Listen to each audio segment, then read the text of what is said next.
avant d'aller au comment on le fait, on va présenter d'abord les objectifs du projet. Le premier objectif, c'était de structurer et d'appuyer les leaders dans leur médiation autour des conflits et d'accès aux ressources naturelles. Il y a un deuxième objectif. Les conflits, vous savez, et sur le terrain, il y a des conflits de toute nature. Des conflits que les leaders eux-mêmes peuvent résoudre par leur propre capacité et des conflits qu'on appelle des conflits complexes. Donc, on a prévu aussi de les accompagner dans la résolution de ces conflits dont les capacités dépassent la capacité des leaders. Et un dernier objectif, c'est de faciliter le dialogue entre les communautés et les autorités au niveau local, national et régional. Ce matin, dans leur message, les leaders ont dit qu'il n'y a pas, ils sont peu ou pas impliqués dans les décisions, dans l'élaboration des textes, et qu'ils souhaitent avoir un dialogue ou une concertation entre eux et les autorités. L'un des volets du projet, c'est cette facilitation de la communication, du dialogue entre les autorités et les communautés. Après les objectifs, on va voir les volets du projet. Le premier volet, c'est la structuration et le renforcement des capacités des réseaux.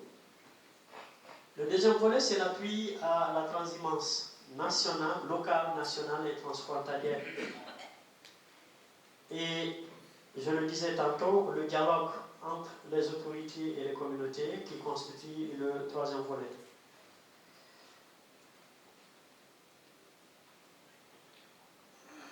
Le premier volet, c'est la structuration et le renforcement des réseaux. Qu'est-ce qu'on prévoit de faire ou qu'on a fait déjà? Le type de base. Je vous ai dit qu'on va vous présenter les résultats de ce type de base parce qu'on l'a déjà fait.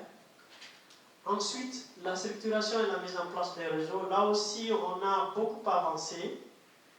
On a mis en place dans les 5 pays du G5 Sahel une cinquantaine de réseaux. Ensuite, il y a le renforcement des capacités de ces réseaux. La facilitation des rencontres entre les leaders au niveau national.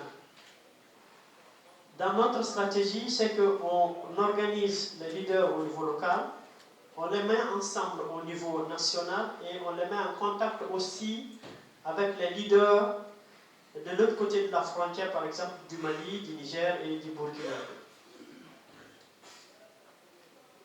Et la facilitation des rencontres interpays, j'ai parlé tantôt.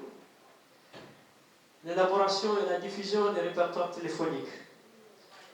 Pour permettre aux leaders de garder le contact entre eux, parce que c'est ça le réseau aussi, c'est d'avoir le contact avec celui-là qui a un contact avec un autre, qui a un contact avec un autre.